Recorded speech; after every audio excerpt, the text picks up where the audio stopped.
expecting from the Supreme Court. Would it be a waste of time to hold hearings knowing that Republicans in all likelihood have no interest in confirming an Obama nominee?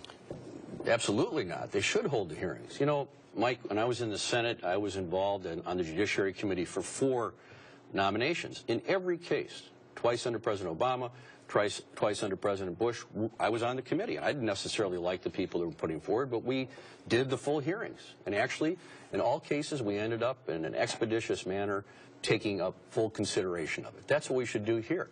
You know, of the 2 candidates for the U.S. Senate, I'm the only one that's ever voted for a Republican nominee for the United States Supreme Court. Mm-hmm.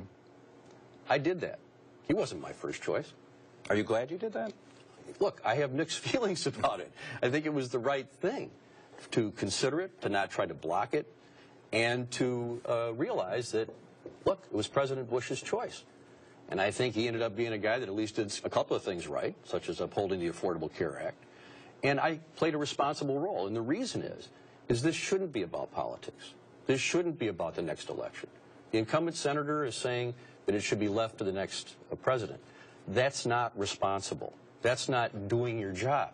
You need to do your job. We don't need more deadlock. I have you respond to what Republicans say. They say, look, go back to 2007. Here's Senator Schumer in a speech to a group of attorneys saying we should not confirm any more of George W. Bush's nominees unless there are extraordinary circumstances. How is the politics of that really any different than the politics of what we're seeing today?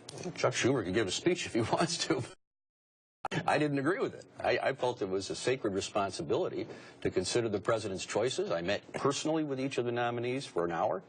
I had a chance to question them, and I announced my decision on the nominee when it came out of Judiciary Committee. We didn't play games. Even though it was George Bush's nominees, and even though I don't like a lot of their decisions, we put it beyond politics. And that's what the Republicans should do now. They should do their job on behalf of the American